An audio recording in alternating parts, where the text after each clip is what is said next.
So the title today is Expanding Film and Media History, Lessons from Japan. Right? So from the beginning of the discipline, it came out of the Western Academy, and it brought with it Western values and ideas. So many scholars in the last few decades have been trying to expand the discipline in all different directions. So including who's worthy of being covered and analyzed, what's worthy of being covered and analyzed, down to the basic theoretical foundations. And this panel especially is full of scholars who've been working on that project. And I wanted to give one quick example from India. So I teach film and visual literacy in Japan, but I'm also a visiting faculty member at the Manipal Institute of Communication in India. And when I first went to India, I was very excited to get some Indian film studies textbooks. I was really excited to see how they would approach film studies. And every program I looked at, they used Western film studies textbooks. So if you're familiar, Understanding Movies from Gianetti is a very popular textbook in India. And in the last 10 or 20 years, finally a lot of Indian film scholars have been trying to develop new ways of looking at and analyzing film from the perspective of Indian aesthetics and philosophy. So in India, too, we're trying to expand the notion of film studies. All three scholars here today, like I said, have been working on this project. And we're going to start with Aaron Gerow from Yale University. In lieu of the typical introduction, you can read, if I give his full introduction, it'll take the rest of the hour. You can read it on the website. So in lieu of that, I am showing you my favorite book from Dr. Aaron Gerow. Please take a photo and read this.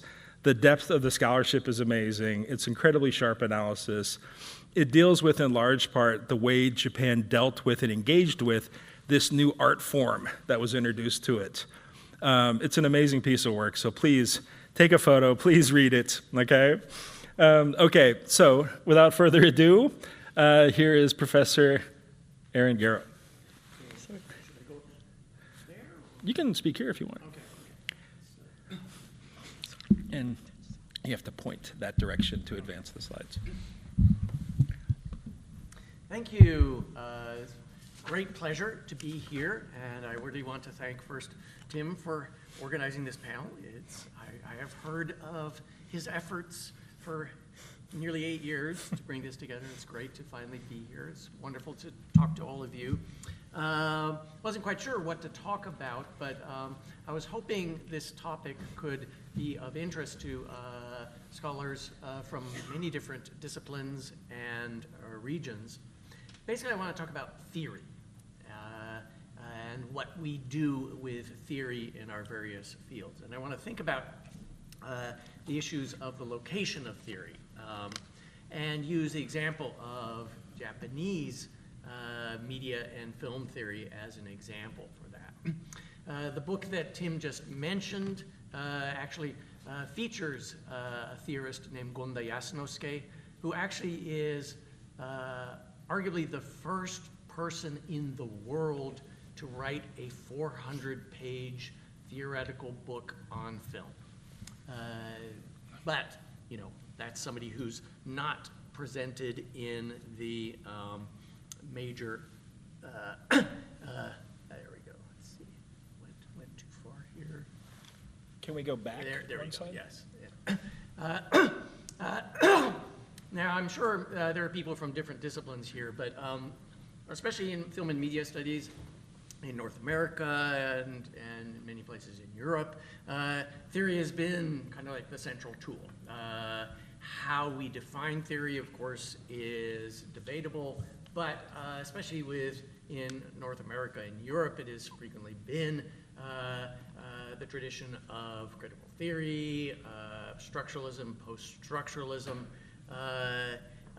and it's one way of, or has served as a way of kind of universalizing. It's a way of providing tools that allow us to look at a variety of texts from many different situations.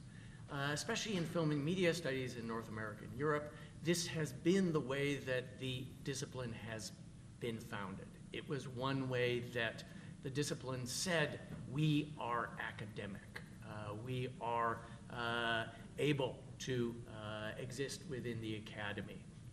But also, it's been the case that film and media, especially new media, because it's been new, has been a way of itself foregrounding new forms of theory, as if new media and cinema before that were themselves posing theoretical questions, questions challenging our conceptions of what art, communication are. So it's been very, very central to at least the way I learned the discipline, the way my university teaches it. But for a long time, I and other scholars have really asked the question of, like, where is this theory coming from? Does it really have this status as universal that it proposes? Particularly those of us who work in what are called area studies, for instance, East Asian studies, Latin American studies, frequently have an anxiety. My students, for instance, come to me and say, I need to learn theory, what do I do? Because in some ways, theory has been situated in other fields, in English literature, for instance, comparative literature, but that has been the center of the humanities in particular, and in some ways, in order to survive, to actually get a job and to get tenure, you need to do theory. And so I have students who have great anxiety about it, but they also feel that, or understand questions that wonder, is this theory actually relevant to what they do? Doesn't it seem kind of foreign to them? So I want to use the example of film theory in Japan as a way of talking about this, but also as a way of kind of perhaps thinking about some solutions to this. Now, some of you might be familiar with this, but there's a long-established canon of film theory, which goes back decades and decades. The Major Film Theories book was published in the 1970s. Film Theory and Criticism, originally Maston Cohen put that together. That's also from the 70s. But when you open these books, they are overwhelmingly European and American. And that poses an interesting question. They present this as film theory, not Euro-American film theory, but film theory. This is what film theory is supposedly around the world. It's supposed to be universal. But really, is it? Isn't this a located, particular set of theories that are pretending to be universal? And that brings forward the interesting question of the territorialization of film theory. In my case, obviously, I look at the case of Japan as well. And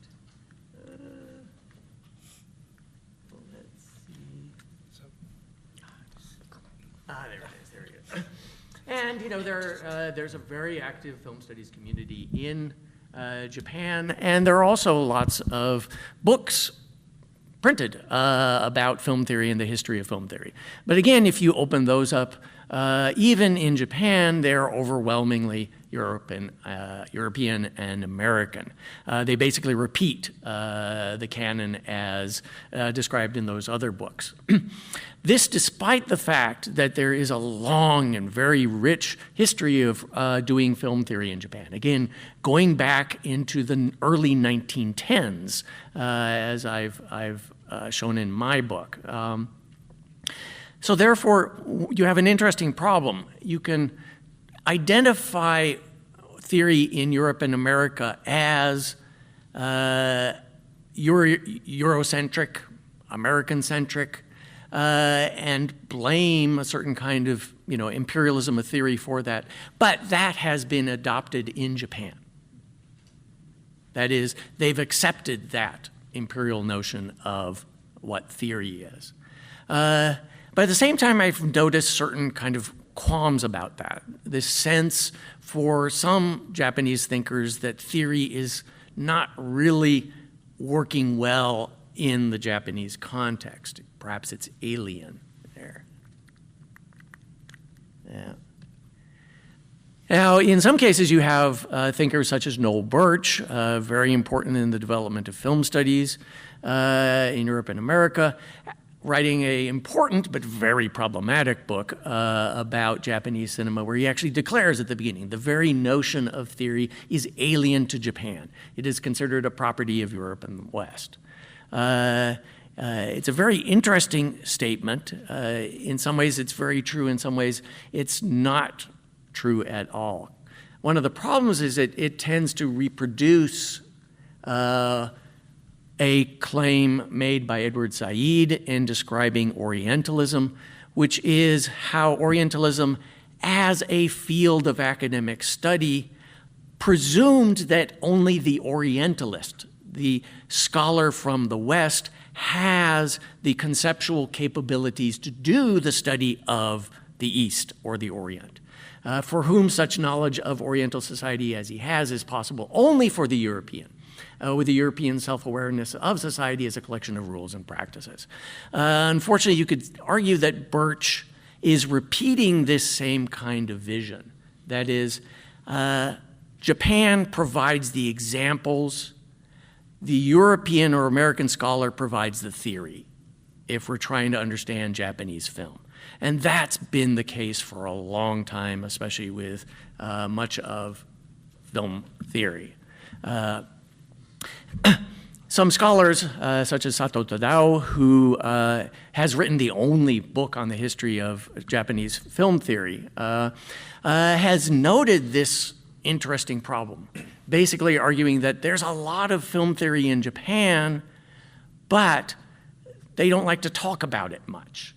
They're great thinkers, but there doesn't seem to be a continuity of thinking about theory. Too many of them, in some ways, are simply just looking at what's going on in the West and simply continuing that.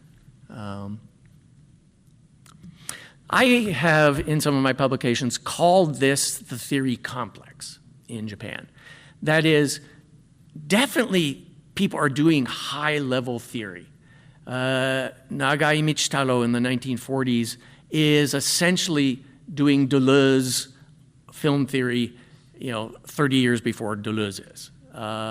Very high-level thinking, but they don't want to call it theory. They're refusing theory while doing it in another name, doing theory while also critiquing it. There's a kind of meta self-critique, I think, going on. Therefore, you see high theory, but also rejection of theory at the same time in the Japanese case. I do want to think about this in relation to Japan's own imperial history of being both subject to a kind of imperial relation to the West, but at the same time being an imperial power within Asia. So I just want to pose here Japanese film theory as a possible method and a way of deterritorializing film theory, while at the same time, provincializing, theory as European and American, and using Japanese film theory as a way of foregrounding the geopolitics of theory. At the same time, critiquing and negotiating the terms Japan, film, theory, while at the same time recognizing people like Terada Torahiko, who want to talk about a Japanese film theory that is Japanese, but also at the same time recognizing people who want to critique the very notion of Japan or the very notion of Japanese film theory. And so that's tension between territorialization and deterritorialization is something I think we can work on. Last but not least, I just want to talk about some of the things we need to do. Colleagues and I have been trying to excavate this theory, archive it, publish it. We put together an anthology in Japanese a couple years ago. We're in the process of doing translation of some of this work. And in some ways, we're trying to problematize, especially the books that are still coming out in English about film theory, which still do not mention any film theory from Asia. So therefore, I want to talk to my students now who have this anxiety about theory. Well, what theory are you anxious about? Where is it coming from? Perhaps we can look to theory from outside Europe and America as a way of complicating this history, but also finding new ways to do theory within our fields.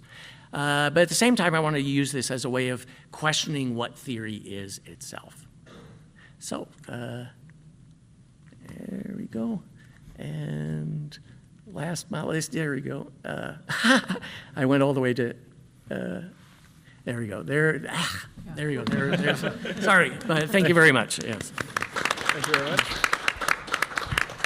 I also forgot to mention, thank you very much, Dr. Gerow. I also wanted to mention that the book I showed from Dr. Gerow is coming out in a Japanese translation soon. Yeah. So it's being recognized in Japan as being worthwhile and worthy of study and important.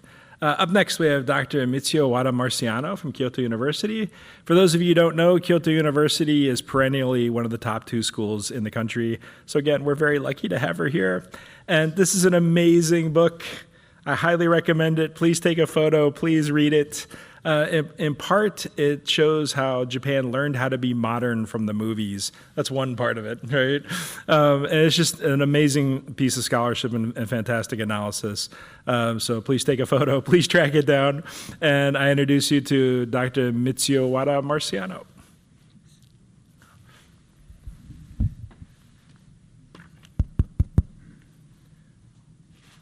You bring it closer? Okay. Hello. Good morning, everybody.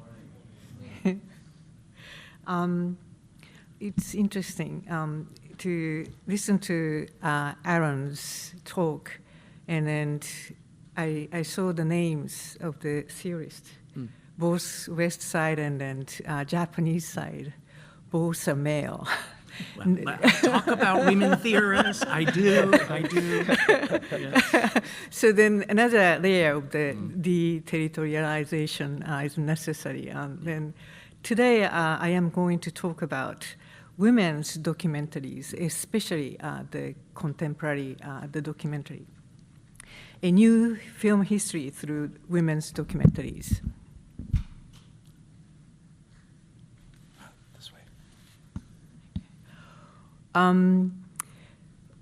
I don't know how many people are in the field of the cinema and media studies. May I ask? You are? Okay, so now I know. Well, especially at the mid-1990s in Japan, not just only Japan, the number of the female filmmakers has been increasing, and then also they started to showcasing their works in the film festival quite well, especially Yamagata International Documentary Film Festivals. So then my interest is not only the documentary film, but today, for the sake of the thinking about the cases, I focus on the women's documentary filmmakers. And then examining the history of Japanese film through the lens of women. I learned how to tackle with this, in a way, revisionist way of the thinking about the film history from the women's work. Today, I focus on the women. First women is the Rosika Parker and then Griselda Polak.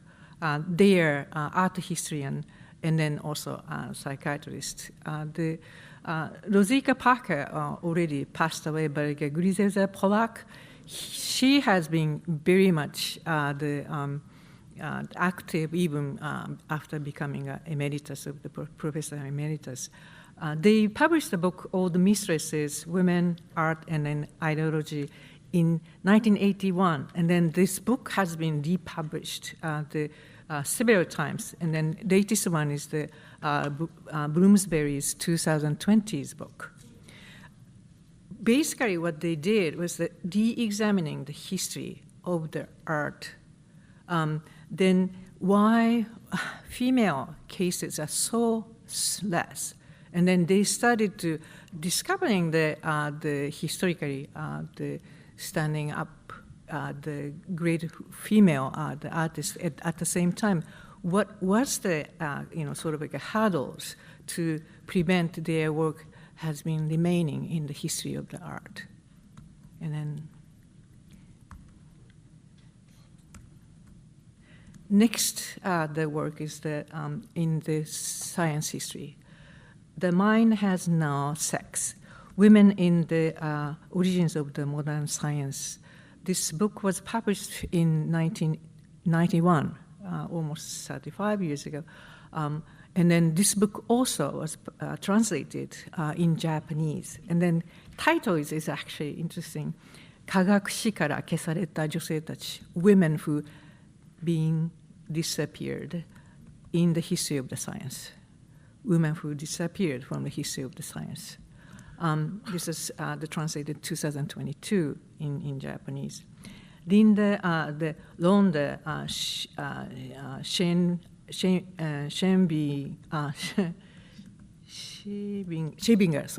Schebinger. And then she has been really, in a way, doing the same pattern, going back to the history of the science. And then actually she's really saying that even 18th century, 19th century, a lot of women are part of the history of the science. And then she's also elevating the position of the women in the history.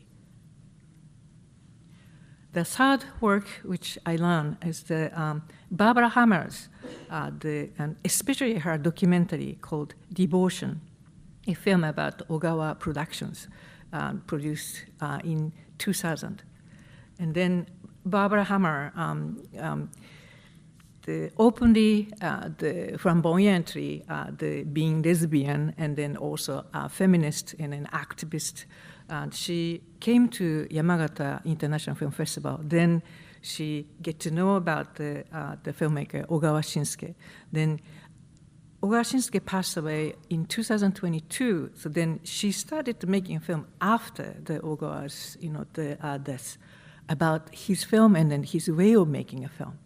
And then I am going to show that about 2 minutes trailer of this Devotion, this film, and then you can see what's inside the text.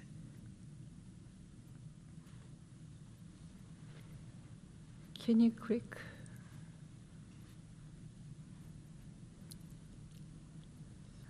Yeah, let's go. やっぱり小川プロというものが日本に存在したのはやはり一つの時代的な奇跡だろうと思いますね。小川プロダクションの作品というのはですね、もう社会に対してですね、抵抗していくって言いますかね、やっぱり革命っていう言葉が生きてたと思いますね。その小川さんたち、小川プロダクションの人たちにね、小川プロダクションが、三立化という農村共同体に、住み込んでそこで集団生活をしながら、ある種その映画作りという集団がある種コミューンのような方法で映画を作っていく。非常にユニークなスタイルでなかなかできないことだと思うんですね。ただし小川プロがそういうことができたとするならばやっぱり青春を共有したってことじゃないでしょうか。で今時ちょっと24時間寝食ともにしてっていうスタッフはいないでしょうね。ちょっと異常な関係じゃないかなって、それは小川さんの、独特のやっぱり、キャラクターっていうんですかね、小川さんがそういう魅力ある人だったんだと思います。これは小川さんの集団論です。一人一人では万能になれないけれども、集団では各個人が一つの仕事を責任持ってやれば大きなことをやれる。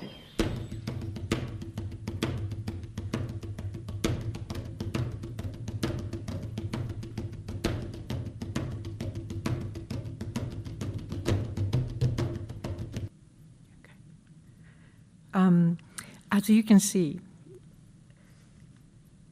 Oshima Nagisa and then Hara Kazuo and then Kuroki Kazuo, those in the history of Japanese film, they are considered as the auteur, and then they are talking about the Ogawa very highly. This is the way of creating the history. Men talk about the men. So then that itself is, I thought it's interesting.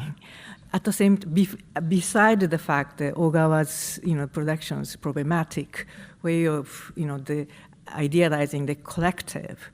So then that's another story. But then I'm not going to go into that. But as you saw, the men's world in the film culture ecology in Japan. That's sort of like condensed, they presented in the Devotion, this documentary film. The men's world, for instance, the film production industry. This is the number. 2024, women's filmmakers, the works percentage in the Japanese film overall is only 9.1%. And then this is counting the total number is 601 films, and then female, the directorial work is 55. And then when you compare this number, 9.1, for instance, with Taiwan, Taiwan's case in the same year, it's almost 30%. And then Korea, 29%. So then even within the East Asian countries, it's really low. And then also, as I said, the masters, called masters in the history, I can actually count some of the female filmmakers' names, but then they're not considered as the master yet, like yet forever. And then also documentary film history. This is the case I talked about in Devotion, how they are making a history, who is talking about, and then who they are, who is actually talking about the history, creating the history. And that's the tendency I see. And then also, now I am interested in examining film festivals as well.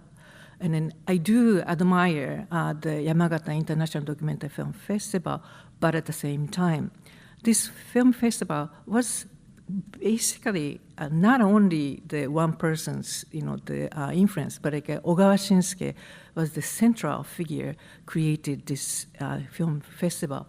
And then his spirit, even after he's passed away, is sort of continuing almost 30 years. So then, who is actually selecting the films? What's the priority of what's the good documentary film? What's the bad documentary films? Has been sort of like a film festival is becoming gatekeeper, and then how does the gender issue is related with? That's currently I'm working on it. And then also another film festival I'm interested in is the Aichi International Women's Film Festival, which is the only one women's film festival in Japan. And then this is run by only one directorial curator who is the man who has been working on this 30 years. And then he doesn't let go that, the position or the, dividing into the different, division or the women. So then that's another big issue.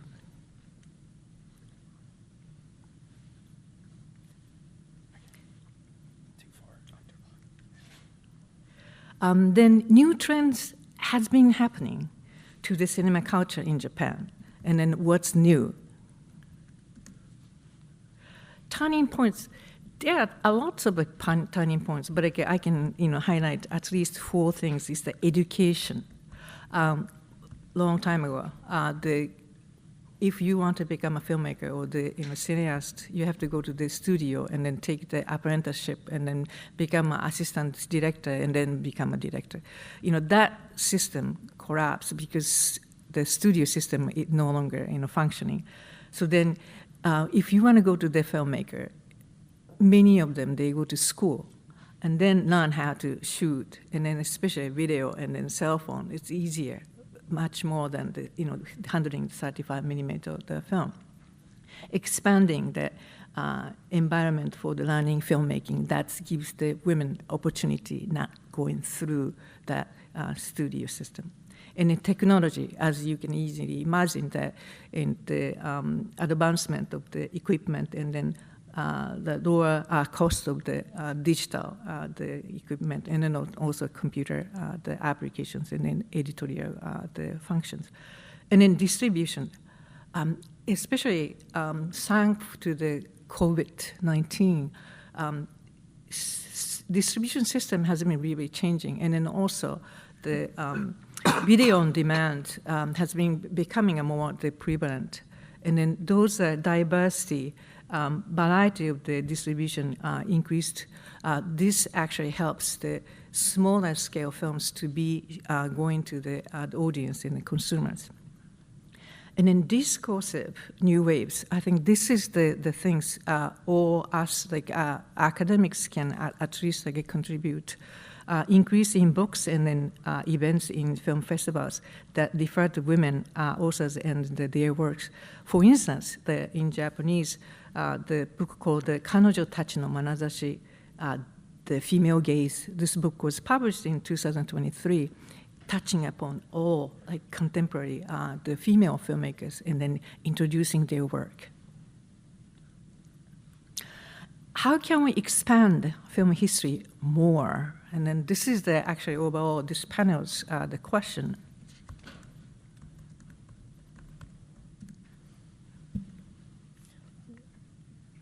So then, for now, simply put, my idea is the divisioning film history from the perspectives of the feminists and then any minorities again, because this type of movement has been happening for a long time, even 60s, 70s. But then I think we have to bring it again, and then especially in Japan, such a patriarchal the society. For our mission is that bringing up this feminist issue, and then the collaborating with the queer theory as well.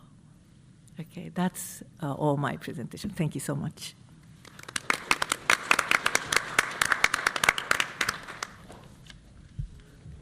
So up next, we have Dr. Kubo, who came all the way down from Kanazawa this morning.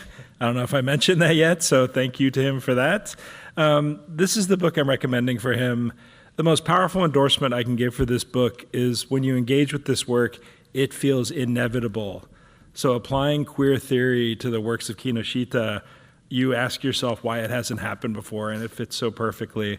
We have to work on an English translation, I think, soon.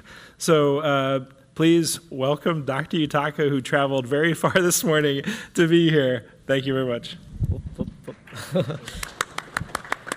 Okay. All right, thank you.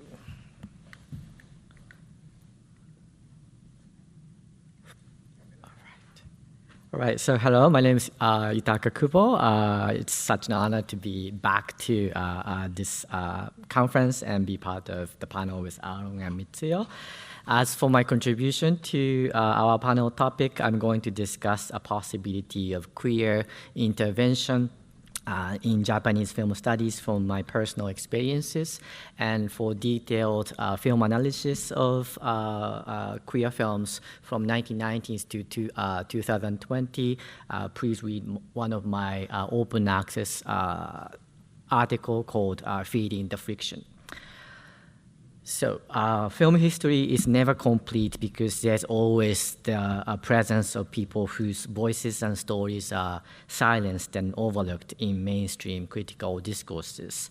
Despite a series of publications in Japanese in hopes to write about the history of Japanese queer cinema, In the hetero-centered Japanese film studies, both in Japanese and English, the need to excavate the presence of LGBTQ persons and their contributions to the industry, filmmaking, criticism, reception, and archiving has long been dismissed. In the review of the Oxford Handbook of Japanese Cinema, film scholar Yuka Kanno argues how Japanese cinema and Japanese film studies have been dominated by men, adding that an accumulation of scholarly discourses on cinema from perspectives of gender, feminism, and sexuality has been virtually overlooked in Japan. Kanno's criticism also applies to the roundtable discussions on the future of Japanese cinema and Japanese film studies featured in Nihon Eiga wa Dokomade Iku ka, published in 2011. None of the 7 scholars at the roundtable in this book, all male, presented the need to bring in a queer lens to Japanese film studies. One possible interpretation of this absence is that the heteronormative and phallocentric discourses in Japanese film studies have hindered, as Kanno suggests, queer intrusion into film studies that would bring not only new themes, but also effects of reconsidering the convention and norm within the discipline, including epistemology and methodology.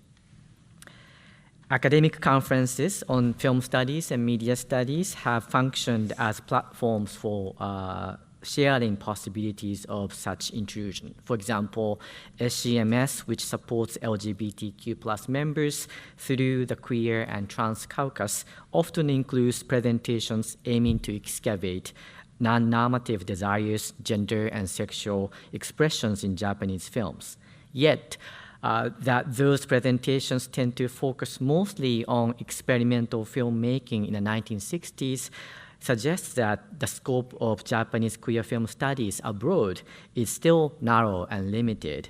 One of the reasons behind such limitation is that this field itself has not been developed much in Japan either.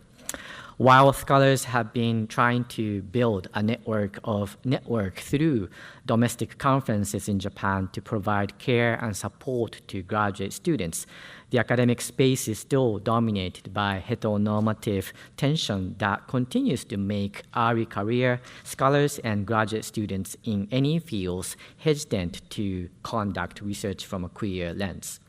Although it should not be required, writing about queer cinema or queer cultures sometimes forces one to disclose their gender identity and sexual orientation both at academic conferences and at their affiliated organizations. Such pressures for coming out will continue to be a burden for anybody, but especially for early career scholars and graduate students who seek for jobs. In what way, then, can I contribute to improving the environment for doing queer film studies in Japan, ultimately in hopes to expand film and media theory in the future? One way has been through an act of curational intervention. For example, my involvement as a curator for the exhibition Inside Out LGBTQ+ representation in film and television at the Tsubouchi Memorial Theater Museum gave me a chance to excavate queer memories by cruising through a dense archive of film materials collected and donated since the 1920s. By putting my own queer sensibility into reorganizing the film archive, I was able to show the historical progress of queer film culture in Japan from the 1945 to early 2020. It's a pity that it was only in Japanese, but I hope that the research outcome of this exhibition preserved at the museum, I hope, will help scholars to form a theory about queer Japanese cinema from an archival point of view. Recently, I had another opportunity of curational intervention in digital archive. On September 22nd, 2025, NHK broadcasted a 30-minute program looking back on how NHK has treated the information about and the representation of gender and sexual minorities in Japan throughout 100 years of broadcasting history. I was asked by one of the NHK producers to advise how to best approach to NHK's digital archive from a queer lens, and to help them structure the program from the beginning of its making. While some part of NHK's digital archive is open access, there's still so much to explore, and companies often have the hidden archive, right? So I'm hoping that my intervention in locating queer memories in NHK's digital archive this time will encourage NHK to include more LGBTQ plus related keywords on their database so that researchers can benefit from that in the future. We often use keywords to go back to the databases, but oftentimes those keywords are missing, and therefore we struggle to find queer memories in any sort of archives.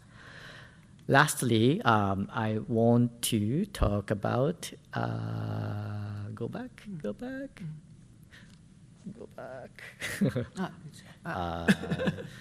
Okay, yes. So lastly, I want to share a more practical way of intervention. For the last 2 years, I had an opportunity to supervise the scripts for 2 films and promotion strategy for one of them. The film production can use paratext such as movie pamphlets to provide necessary information to increase viewers' understanding of the characters and the story, and the reason why filmmakers made that movie. For example, in preparing the press material for The Deepest Space in Us, Kimi wa Soko ni Ite, the latest film to depict an aromantic and asexual protagonist, I found it extremely difficult to convince the promotion company and distributor to include any descriptions regarding an aro ace identity in the film's pamphlets or on the websites. Due to the time limit, I'm not going to provide the details now, but there was a strong hesitation I sensed in the promotion side and distribution side to include any terms related to LGBTQ+. Eventually, I succeeded in persuading them by emphasizing the social and historical impact it will make by being one of the first to include LGBTQ+ related terms in paratext with confidence. I said, I repeatedly said, this is going to be sugoi desu yo, and then they were like, oh, that's good, that's going to be good. So through this experience, I learned the hard way the significance of inventing a language accessible to people in the film and media industry as well, not just in academic, but language that can be understood in their terms as well. So where do we go? Not what do we do. Where do we go from here? How will Japanese film studies from a queer lens develop in response to the growing body of Japanese films with LGBTQ+ characters and complex expressions of non-normative desires? From the view of the intervention, I'd like to mention 3 things. First, we need to broaden the network of academic institutions where students can conduct research on queer visual cultures at MA and PhD levels where LGBTQ+ students feel safer. At the moment, there are not many in Japan. In terms of job opportunities, it is extremely difficult to get into film and media teaching positions in Japan. So we need to share techniques and episodes to be more strategic with students and early career scholars. Second, we need to invent a language to communicate better with people in the film and media industry because they are also looking for ideas and collaborations through which we may be able to establish the basis of archival access for future scholars. Finally, we need to seek possibilities of de-Westernizing queer film studies by describing complex experiences unique to Japanese and other Asian cultures. I know, I've been using queer and queer theory to my own research, so this is something I myself need to consider more seriously. But we need to intervene more into the exploration of finding and inventing languages or nuances beyond queer to expand film and media theory in Japan and across Asian cultures. Thank you. All right. So Dr. Kubo was once again being inappropriately humble. He basically starred in the TV show that was about the archives at NHK. And for those who don't know, NHK is our national public TV station. It's like the BBC in England. So I want to start with one question for Dr. Kubo. Is there a generational shift coming when it comes to Japanese academia and its attitude towards queer theory? Because I know right now it leans very right-wing and kind of counter to the idea of introducing queer theory into film studies at the level of the academy. Do you see a generational change coming? Okay, thank you for the question. So I do see the generational differences. I started graduate school in 2012, and there were not many people who were doing queer film studies in Japan. And I learned about queer theories myself. Not like people who got the degrees outside Japan. So I self-taught queer theories, and then. But gradually, I've started to see more students and more graduate students and early career scholars who started to come out as well. I was one of the first to come out and do the queer film studies in Japan. And I guess the reason why it got a little bit easier for them is that thanks to the publications in Japanese as well. For the last 5 years or so, there have been many books in Japanese dealing with queer theories as well, and they can use those terms to do their jobs. But as Aaron was saying, everything comes from like Euro and American-centered queer theories. So, the language that we use now in Japan are almost the same as the ones that people use outside Japan too. And another thing about the generational difference, I was talking to a person whose work inspired me to write one chapter of my book, and then he graduated from Waseda University, but he had to stop his PhD because, no offense, but scholars at the Waseda University still working now, they were like constantly asking him about his sexual orientation and homophobic remarks, and then that made him quit the PhD program. So I guess that's like 10 years before I started graduate school. So that's also I guess the shift in society also is a reason for these changes, generational changes that we are seeing today. Thank you. Yeah. So how much time do we have? Take like 10 minutes. Do you want to make some comments before we open it up to the audience? Do you want to make any comments on each of I these? think we should have questions. Okay, so I guess we can open up to questions from the audience. We have. Yeah, usually there's someone. Thank you. Oh, the gentleman behind is the first. Yeah, sorry. Where, sorry? Thank you for that. Good morning. I'm Jack Garcia from the De La Salle College of St. Benilde in Manila. I have some questions.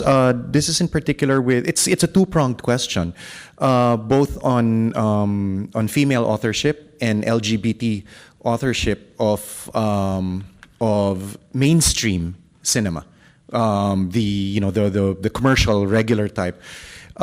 What is the first? What is the the more or less your population or the proportion of LGBT and female practitioners in the industry? And how do you see or not see this presence of either female filmmakers, female workers, film workers, or queer filmmakers, queer film workers, to the proportion of LGBT and female authored and LGBT and female subject cinema in Japan? I'm sorry, did that come across clear? First, can I ask you a question? Sure. What do you mean by the mainstream, the film? Mainstream commercial, not the experimental, not the. I'm sorry, yeah, Doctor, you were dealing with documentary films, but these are the more. What's a term that you could use? Yeah, mainstream. These are the commercial films, the ones that very celebrity driven, very popular. These are the things that end up in what we see now in K-pop, Korean, a lot of the Korean Netflix stuff. There we go. Yeah, general. The general. The mainstream. We use the term mainstream in the Philippines, and that kind of covers that kind of. Format. Yeah. Well, I guess it's interesting. I don't know about the Philippines case, but like in Japan, documentary films, they are coming to the art house, the theaters, but like none of the audience, they think that that's like mainstream, film. So I think that's actually the interesting. There is no big boundary between the mainstream and then the not mainstream these days. Like for instance, distributions by the Toho and then Toei and then Shochikus, and then probably we can call those films as the mainstreams, but then they don't do that documentary films. Yeah. So then that's my answer to it.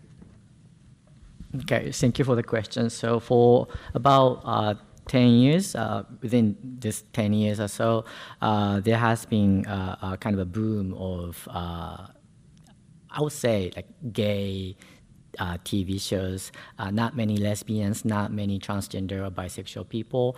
But for 3 years or so, we've started to see more asexual and aromantic characters on TV, not in cinema. And most of the LGBTQ plus themed films are independently made and really difficult to distribute to across Japan. Most of the mini theaters, art house theaters are the ones that distribute those movies. But art house theaters, sometimes they are quite homophobic as well.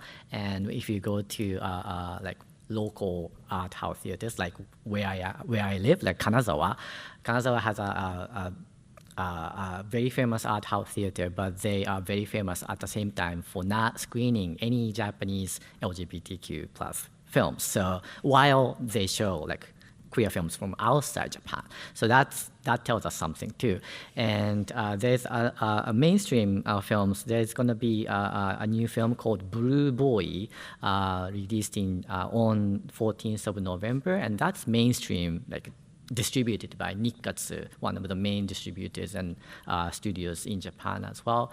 And we are kind of hoping that that film would succeed commercially, but because there are many like stars in it as well, but we're not really sure. We hope it will succeed, but if it doesn't, it may like hinder the chances for making future productions. So we will see. Yeah, thank you. But, yeah.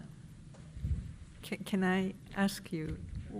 I have a feeling that the reason you asked the question, probably Philippines case is a bit different from the Japanese film industry, right? Because it's so the LGBTQ film is advanced, like filmmakers number, and then also the films, right? The category. Yeah. that's why I was wondering, because even historically before. If you don't have a microphone, no one online can hear you. Sorry. So, yeah, because the reason I asked that is because historically, in the Philippine film industry, long before the openness to before feminism, before the openness to queer culture and the general acceptance of queer members of society, there was a very large population of the film industry, not just the directors and the writers, but the workers that were women and that were queer, openly queer. And some of our national artists today were openly queer. And that affected the storytelling as well, even in the mainstream. There would be presence of queer characters. There would be very strong feminine characters in the development. And then in the recent times, in the 21st century, it's grown and it's become. So I was thinking that maybe Japanese culture, Japanese cinema, which is about as old as Philippine cinema, and technologically more open, that they would have explored and would have allowed for these kinds of progressive cinema, queer cinema, feminine cinema to spread, and it turns out that I think it's safe to say that the very patriarchal, and you mentioned something very patriarchal, mindset of Japanese culture has continued on, even in the workforce, not just the themes of the films, but in the workforce as well. Are there gay practitioners, for instance? Are there a lot of gay practitioners in Japanese cinema? Not many. Not many.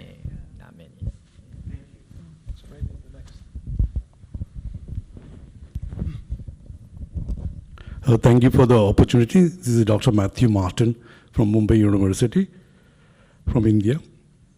Now, I'm looking back around 25 years back. My own colleague was checked out of the job, from the bureaucratic job where I was also there, because he was not able to have the gender identity. So I was actually thinking of what you said about a student doing PhD was being not able to continue to do the research on PhD because of the gender identity problem, which my colleague had faced it about 25 years back. But he has gone into direction and he has made beautiful commercial films in the field of LGBTQ community and very successful. Now, with that background, I have two questions for you.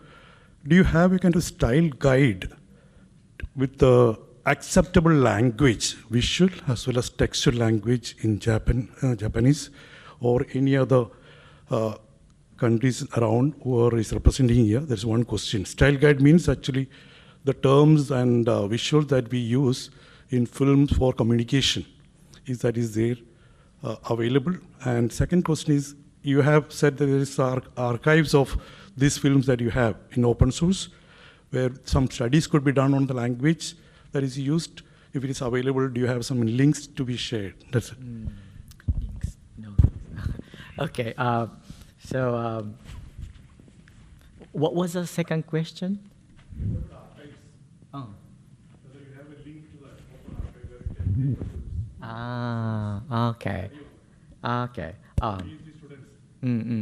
Okay. Yeah. So let's go with the first question. So I don't have the. I mean, there's a specific style guide for the created by a journalist. So they have this terms that people shouldn't be using when making movies or writing papers, right? So that's one style guide. And NHK, they're very strict, so they don't have they don't open the databases. But I'm kind of asking them, I'm suggesting them, it's gonna be very good, it's gonna be very good. So they may open up some databases for future use. I'm trying to make a list of Japanese queer films available online too. So if it gets open, I would just tell this conference as well. Yeah, thank you. Yeah. Okay, I'm getting signs from the boss that it's time to wrap up. So finally, this is not so important. I'm more known for doing commentary on Blu-rays and DVDs. If we have anyone from Spain, this is the commentary I'm most proud of. It's a commentary on Kurosawa's adaptation of Dostoevsky's The Idiot. I'm very proud of this because it's a failed film, so it was a very difficult thing to talk about. So I appear in conversation with film historian Stuart Galbraith on this. That's what I'm more known for, is appearing on Blu-rays and DVDs, mostly for eye candy, obviously. And one announcement this is a really important announcement for me, and I really hope everyone takes this to heart. Please follow the schedule we have listed. There's a tendency among some groups to say, let's do all 3 of our presentations in a row and save all the questions for the end. And it really creates havoc with the scheduling, because some people think, session 1, I want to go to room A for the first presentation. I want to go to room F for the third presentation. If you change the schedule, they're going to miss that third presentation. So please stick with this. And this was not a good example. We did our 3 presentations in a row and saved the questions for the end, but please don't do this for the parallel sessions. Please stick with the printed schedule, and you'll get more people who are specifically looking for your presentation. You'll get more of them to attend your presentation also. Okay? Thank you very much to my panelists for coming.